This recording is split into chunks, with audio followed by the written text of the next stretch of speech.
বিশেষ করে মহিলা মা বোনদেরকে বলছি, আজান চলাকালীন সময়ে একটি দোয়া যদি করতে পারেন আপনাদের কপাল খুলে যাবে। যখন মুয়াজ্জিন সাহেব আজান দিবেন ওই সময় মনোযোগ দিয়ে এই আমলটি করতে পারলে আল্লাহর কাছে আপনি যা চাইবেন আল্লাহ তাআলা আপনাকে তাই দিবেন। মনের সব আশা আল্লাহ তাআলা পূরণ করবেন। বিশেষ করে মহিলা মা বোনদেরকে বলছি, আপনারা বাসা বাড়িতে থাকেন, আজানের আওয়াজ যখন শুনবেন সব কাজকর্ম অফ রাখবেন। 2 মিনিট 3 মিনিট যতক্ষণ পর্যন্ত আজান দেয় কাজগুলো অফ রাখবেন। অফ রেখে আপনারা আজান মুয়াজ্জিন সাহেব যা বলেন আপনারা সাথে সাথে তা বলবেন, আজানের জবাব দিবেন। আল্লাহর হাবিব সাল্লাল্লাহু আলাইহি ওয়াসাল্লাম বলছেন, দিনের 5টি সময়ে আল্লাহ তাআলা দোয়া কবুল করে থাকেন। এর মধ্যে একটি সময় হচ্ছে আজান চলাকালীন সময়ে আল্লাহ তাআলা দোয়া কবুল করেন। শুধু তাই নয়, 5টি সময় আল্লাহ সমস্ত রহমতের দরজা খুলে দেন, আসমানের বরকতের দরজা খুলে দেন। এর মধ্যে একটি সময় হচ্ছে আজানের সময়। এই আজানের সময় যখন আজান চলে তখন আপনার সন্তানকে ঘর থেকে বের হতে দিবেন না। ছোট্ট বাচ্চা যাদের আছে, মহিলা মা বোনেরাও বাহিরে হাঁটাহাঁটি করবেন না, কারণ ছোট্ট বাচ্চা এবং মহিলারা আল্লাহ রাব্বুল আলামিন তাদেরকে দুর্বল করে সৃষ্টি করেছেন। কারণ ওই সময় শয়তানরা ছোটাছুটি করে। যদি আপনার সন্তানটাকে যদি বাহিরে রাখেন তখন শয়তান আসর করার সম্ভাবনা আছে। কেননা আজান চলাকালীন সময় শয়তান ছুটতে থাকে। আজানের আওয়াজ যতটুক যায় ততটুক পর্যন্ত শয়তান সহ্য করতে পারে না, দৌড়াদৌড়ি করতে থাকে, ছোটাছুটি করতে থাকে। অনেক সময় দেখবেন আজান যখন চলে তখন কুকুররা ঘেউ ঘেউ করে। কারণ হলো রাসূল করিম সাল্লাল্লাহু আলাইহি ওয়াসাল্লাম বলছেন, আজান যখন দেয় তখন শয়তান কুকুরের ভিতরে প্রবেশ করে। তখন শয়তান যখন কুকুরের সাথে মিশে যায় তখন আজান সহ্য করতে পারে না, তখন ঘেউ ঘেউ ঘেউ ঘেউ করতে থাকে কুকুর। প্রিয় দিনী ভাই ও বোন, পুরুষ যারা আছেন অবশ্যই আজানের জবাব দিবেন, বিশেষ করে মহিলা মা বোনেরাও দিবেন। এবং আজানে যা যা বলা হয় আপনি তা তা বলবেন। আল্লাহর রাসূল সাল্লাল্লাহু আলাইহি ওয়াসাল্লাম বলছেন, তোমরা আজানের জবাব দাও। মহিলা মা বোনদেরকে আরেকটি কথা বলি, যখন আজান দেয় অবশ্যই অবশ্যই ঘোমটা দিয়ে রাখবেন, চুল খোলা রাখবেন না।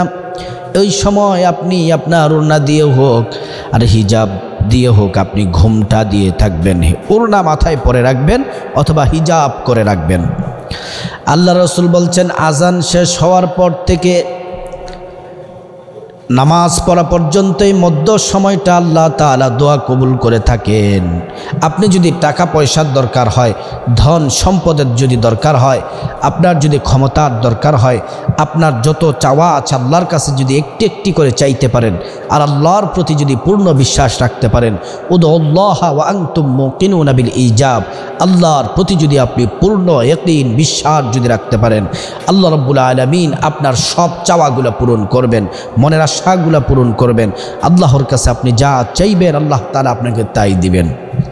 রাসূল করিম সাল্লাল্লাহু আলাইহি ওয়াসাল্লাম বলছেন, যে ব্যক্তি আজানের জবাব দিবে, আজানের জবাব দেওয়ার পরে রাসূল করিম সাল্লাল্লাহু আলাইহি ওয়াসাল্লামের প্রতি দুরূদ পড়বে, তারপরে আজানের একটি দোয়া আছে, এই দোয়াটি যদি পড়তে পারে আল্লাহ রাব্বুল আলামিন তার জীবনের সমস্ত গুনাহগুলো মাফ করে দিবেন, গায়বী রিজিক দিবেন, সম্মান দিবেন। যদি কোনো মানুষের জীবনে গুনাহ না থাকে হাত তুলে আল্লাহর কাছে চাইতে দেরি হবে, আল্লাহ তাআলা তার মনের আশা পূরণ করতে দেরি হবে না। সুবহানাল্লাহি ওয়া বিহামদিহি। আপনি দুরূদ শরীফ পড়বেন, দুরূদ ইব্রাহিম পড়বেন আজানের পরে।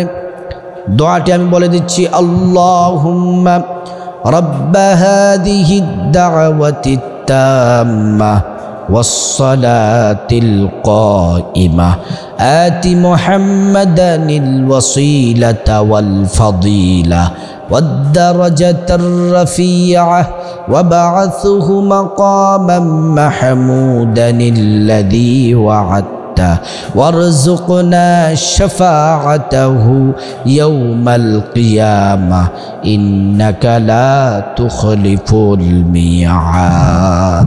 এই দোয়াটি পড়লে জীবনের সব গুনাহগুলো আল্লাহ তাআলা মাফ করে দিবেন। আপনার প্রতিটি দোয়া, প্রতিটি চাওয়া আল্লাহ তাআলা পূরণ করবেন। প্রিয় দিনী ভাই ও বোন, যারা মুয়াজ্জিন হয়, যারা আজান দেয়, তাদের কত দাম। একটি হাদিস শুনলে আপনি আশ্চর্য হয়ে যাবেন।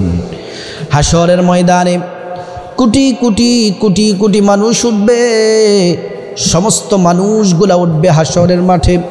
সব মানুষদের থেকে গলা উঁচু থাকবে হচ্ছে যারা মুয়াজ্জিন ছিলেন, যারা আজান দিয়েছেন।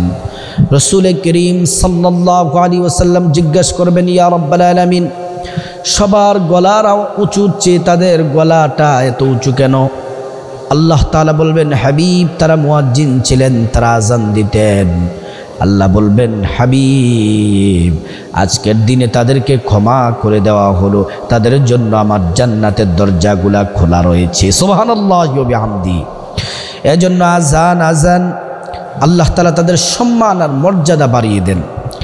নবীজির মুয়াজ্জিনের কত দাম ছিলেন। নবীজির মুয়াজ্জিন ছিলেন হযরতে বেলাল। আল্লাহর রাসূল মিরাজে গেলেন। মিরাজে যাওয়ার পরে বেলাল রাদিয়াল্লাহু তাআলা আনহুর আওয়াজ শুনতে পেলেন। রাসূল করিম সাল্লাল্লাহু আলাইহি ওয়াসাল্লাম মিরাজ শেষ করে দুনিয়াতে আসলেন। আসার পরে জিজ্ঞেস করলেন, বেলাল, জান্নাতে তোমার কদমের আওয়াজ শুনতে পেয়েছি, কি এমন আমল করেছো রে বেলাল?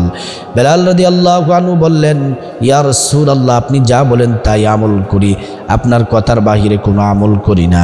কিন্তু ওযু করার পরে আমি সব সময় 2 রাকাত নামাজ পড়ি। মনে হয় আল্লাহ তাআলা এই ইবাদতের কারণে আমার মর্যাদা বাড়িয়ে দিয়েছেন। নবীজি সাল্লাল্লাহু আলাইহি ওয়াসাল্লাম বলছেন, তুমি ঠিকই বলেছো। এজন্য বিশেষ করে মহিলা মা বোনদেরকে বলছি, আজান যখন দেয় তখন ঘুমটা দিবেন, কাপড় মাথার মধ্যে দিবেন। তারপরে আজানের সাথে সাথে আজানের জবাব দিবেন। আজান শেষ করার পরে দুরূদ শরীফ পড়বেন, তারপরে দোয়াটি পড়বেন। তারপরে সাথে সাথে ওযু করে নেবেন, নামাজ পড়ে নেবেন। নামাজ সময় মতো যদি পড়তে পারেন, আপনারা অতি দ্রুত জান্নাতে যাবেন। মহিলারা জান্নাতে যাওয়ার জন্য শুধুমাত্র 4টি কাজ। 1 নাম্বার হচ্ছে সময় মতো নামাজ পড়া, 2 নাম্বার হচ্ছে রমজানের রোজা রাখা, 3 নাম্বার হচ্ছে লজ্জাস্থানকে হেফাজত করা, 4 নাম্বার হচ্ছে স্বামীর খেদমত করা। এই 4টি কাজ যদি কোনো নারী করতে পারে, আল্লাহ তাআলা তার মর্যাদা বাড়িয়ে দিবেন, সরাসরি জান্নাতে পৌঁছে দিবেন। প্রিয় দিনী ভাই ও বোন, আপনাদেরকে বলতে চাই, আজানের সময় যেই কাজটির কথা বললাম, সে কাজটি যদি মনোযোগ দিয়ে আমলটি, দোয়াটি যদি পড়তে পারেন, কপাল খুলে যাবে। টাকা পয়সা ধন দৌলতের অভাব থাকবে না। আল্লাহ পাক রব্বুল আলামিন আমাদের সবাইকে আমলটি করার আল্লাহ তাআলা তৌফিক দান করুন।